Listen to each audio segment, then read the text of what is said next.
Hi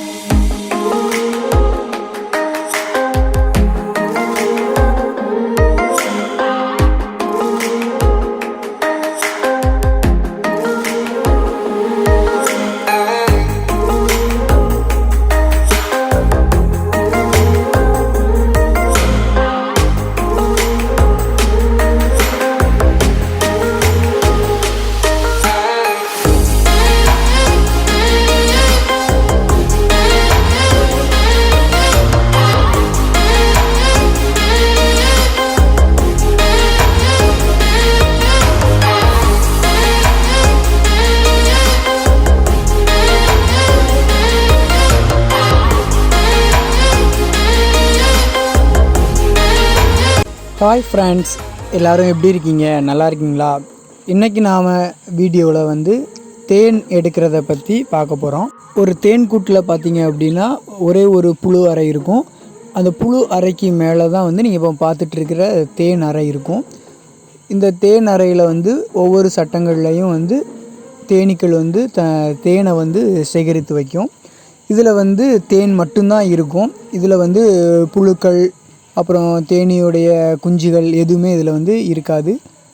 தேன் அறையில் தேனீக்கள் தேனை முழுவதுமாக சேமித்து வைத்ததுக்கப்புறம் வந்து அதை வந்து சீல் பண்ணிடும். மெழுக வச்சு அந்த தேன் அறைகளை எல்லாத்தையுமே அடைச்சி வச்சிரும். அந்த தேன் அறைகளை அடைச்சதுக்கு அப்புறமா நம்ம அந்த தேனை எடுக்கும்போது நமக்கு அதிகப்படியான தேன் வந்து கிடைக்கும்.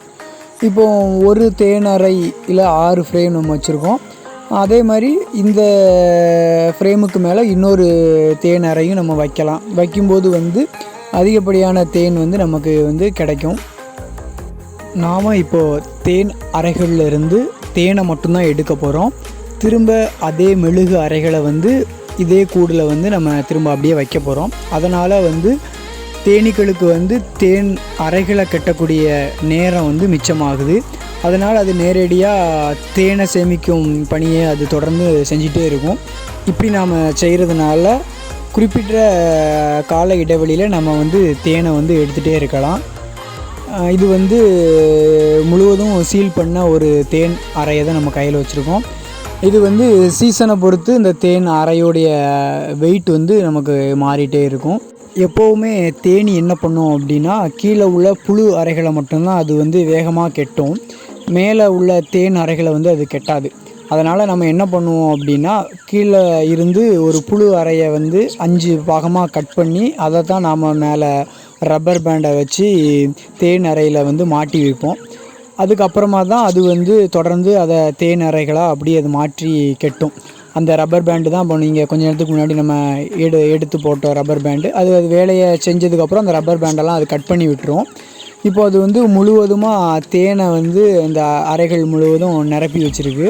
நிரப்பினதுக்கு அப்புறமா அது என்ன பண்ணும் அப்படின்னு பார்த்தீங்கன்னா அந்த அறைகளை ஃபுல்லாக பார்த்தீங்கன்னா நீங்களே பார்க்கலாம். அழகாக வந்து மெழுக வச்சே அது அடைச்சி வச்சிரும்.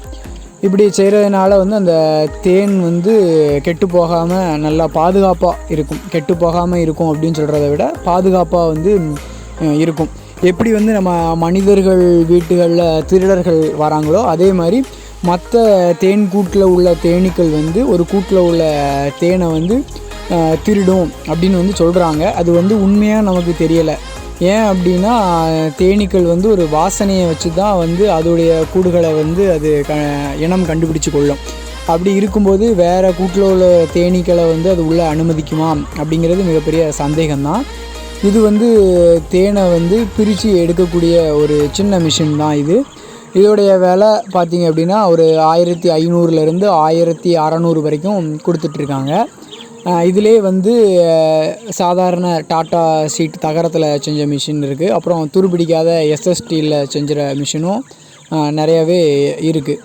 இப்போ நாம் வந்து அந்த கத்தியை வச்சு ரொம்ப கவனமாக வந்து அந்த மெழுகு சீல் மட்டும் நம்ம அறுத்து எடுக்கிறோம். இப்போ நாம் தேனை பிரிக்கக்கூடிய அந்த இயந்திரத்தில் வைக்கிறோம். இந்த இயந்திரத்தில் வந்து நம்ம ஒரு நேரத்தில் 2 தேன் அறைகளை வச்சு தான் நம்ம வந்து சுற்ற முடியும். இப்படி நம்ம சுற்றும்போது வந்து அந்த தேன் எல்லாமே அந்த தேன் அறையில் இருந்து வெளியில் வந்து வந்துடும். இப்போ பார்த்தீங்க அப்படின்னா அதோடைய சைடில் உள்ள தகரத்தில் எல்லாமே அந்த ஒட்டிகிட்ருக்கிறது எல்லாமே தேன் தான். அது நம்ம கொஞ்ச நேரம் அப்படியே வைக்கும்போது அந்த தேன் எல்லாம் அப்படியே மேலேருந்து கீழே அடிப்பகுதியை நோக்கி இறங்க ஆரம்பிச்சிடும். நம்ம கொஞ்சம் கவனமாகவே சுற்றணும். ரொம்ப வேகமாக சுற்றும்போது அந்த மெழுகு அறைகள்லாம் வந்து ஃப்ரேம்லேருந்து பிஞ்சிட்டு வர்றதுக்கான வாய்ப்புகள் வந்து அதிகமாகவே இருக்குது.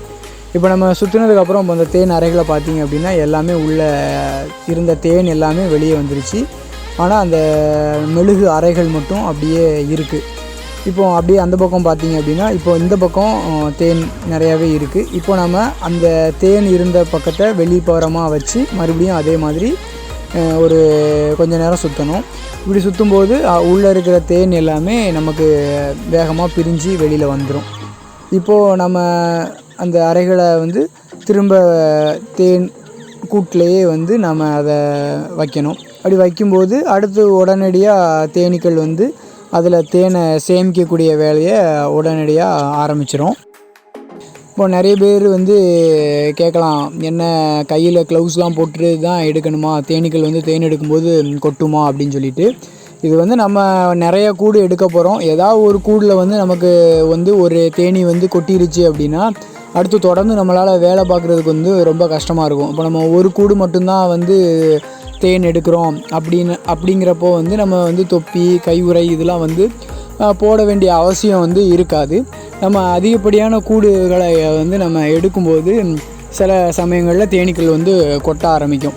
இப்போது தேனீக்கள் வந்து பெரும்பாலும் கொட்ட ஆரம்பிச்சிச்சு அப்படின்னா எல்லா தேனீக்களும் அடுத்து நம்மளை தொடர்ந்து வந்து கொட்டும்.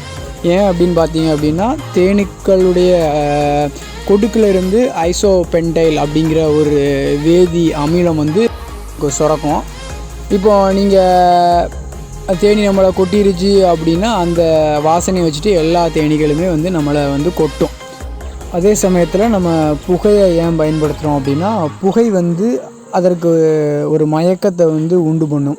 அதனால் தேனீக்கள் வந்து ரொம்ப கோவப்படாது, ரொம்ப வந்து வேறு எங்கேயும் பறந்து போகணும் அப்படின்னு ஆசைப்படாமல் கூடுகளுக்குள்ளே தான் போகணும் அப்படிங்கிற ஒரு எண்ணம் மட்டும்தான் அதுக்கு இருக்கும். அதனால தான் நாம் வந்து புகையை பயன்படுத்தலாம். புகையுமே பார்த்திங்க அப்படின்னா நம்ம தேன் எடுக்கும்போது வந்து குறைந்த அளவு மட்டுமே நம்ம வந்து புகையை பயன்படுத்தணும். இப்போ வந்து அதே மாதிரி நம்ம சீல் பண்ணி வச்சுருக்கக்கூடிய எல்லா அறைகளையுமே நம்ம வந்து வெட்டினதுக்கு அப்புறமா தேன் எடுக்கக்கூடிய இந்த இயந்திரத்தை பயன்படுத்தி நாம் எளிமையாக வந்து தேனை வந்து நம்ம பிரித்து எடுக்கலாம். நிறைய பேருக்கு இருக்கக்கூடிய ஒரு மிகப்பெரிய சந்தேகம் என்ன அப்படின்னா, நம்ம நிறையா தேன் கூடு வச்சுருந்தோம் அப்படின்னா நிறையா தேன் எடுக்கலாம் அப்படிங்கிறது வந்து ஒரு தவறான ஒரு கருத்து. அதிகப்படியான பூக்கள் இருந்தால் மட்டும்தான் அதிகப்படியான தேனை வந்து நம்ம எடுக்க முடியும். 2 கூடு மட்டும் வச்சு அதிகமான பூக்கள் இருக்குது அப்படின்னா நமக்கு வந்து நிறையாவே தேன் வந்து கிடைக்கும். நான் வந்து 50 கூடு வச்சுருக்கேன், ஆனால் என் வீட்டு பக்கத்தில் ஒரு 5 கிலோமீட்டருக்கு எந்த மரங்களுமே இல்லை அப்படின்னா நம்ம தேனீ வளர்த்து எந்த ஒரு பயனுமே கிடையாது. இப்போ இதே நம்ம 2 தேன் கூடு தான் வச்சுருக்கோம், அதிகமாக மரங்கள் இருக்குது அப்படின்னா நம்ம வந்து 5 நாளுக்கு ஒரு தடவை நம்ம 1 லிட்டர் தேன் எடுக்கலாம். எப்போவுமே நாங்கள் தேன் எடுக்கும்போது எப்போவும் மேலே இருக்கக்கூடிய 5 அறைகளில் வந்து 4 அறைகளில் மட்டும்தான் தேன் எடுப்போம். ஒரு அறைகளில் எப்போவுமே தேனீக்காக வந்து எப்போவுமே விட்டுருவோம். நடுவில் உள்ள ஒரு அறையை வந்து நாங்கள் எடுக்க மாட்டோம். இப்போ நமக்கு 4 அறைகள்லேருந்து எவ்வளவு தேன் கிடச்சிருக்கு அப்படிங்கிறத ஒரு பாட்டிலில் ஊற்றி உங்களுக்கு எடை போட்டு நாங்கள் காட்ட போகிறோம். தேன் வந்து கெட்டு போகாத ஒரு பொருள் தான். ஆனால் அதை கொஞ்ச நாள் நம்ம அப்படியே வைக்கும்போது அதோடைய சுவை வந்து மாறும். அப்படி இருக்கும்போது வந்து தேனை வந்து நம்ம எப்படி சேமிக்கணும் அப்படின்னு பார்த்தீங்க அப்படின்னா, ஒரு பாத்திரத்தில் தண்ணீரை ஊற்றணும். அதில் வந்து இந்த தேன் பாட்டிலை வந்து நம்ம வச்சுட்டு நேரடியாக சூரிய ஒளி படுற மாதிரி நம்ம வைக்கும்பொழுது கீழே அடிப்பகுதியில் குளிர்ச்சியாகவும் மேல் பகுதியில் சூடாகவும் அந்த தேன் பாட்டில் மாறும். இதனால் அந்த தேனில் உள்ள தேவையில்லாத கழிவுகள் எல்லாமே மேலே மிதக்க ஆரம்பிச்சிடும். நம்ம அதை வந்து எளிமையாக வந்து பிரித்து எடுக்கும்போது அந்த தேன் வந்து ரொம்ப நாளைக்கு கெட்டு போகாமல் இருக்கும். இப்போ நாம் வந்து 4 அறைகளில் எடுத்த தேனுடைய அளவு பார்த்திங்க அப்படின்னா ஏறத்தாழ 900 கிராம் வந்து நமக்கு கிடச்சிருக்கு. கண்டிப்பாக இந்த வீடியோ உங்களுக்கு ரொம்ப பயனுள்ளதாக இருக்கும் அப்படின்னு நாங்கள் நம்புகிறோம். நமது யூடியூப் சேனலில் தேனீ வளர்ப்பு மற்றும் கோழி வளர்ப்பு, நிறைய இயற்கை விவசாயம் சம்பந்தமான அனைத்து பதிவுகளும் உங்களுக்கு இருக்குது. நீங்கள் கண்டிப்பாக எல்லாத்தையும் பாருங்கள். மறக்காமல் நம்ம சேனலை வந்து சப்ஸ்கிரைப் பண்ணுங்கள். தொடர்ந்து நமக்கு எப்போவும் ஆதரவு கொடுங்க. நன்றி.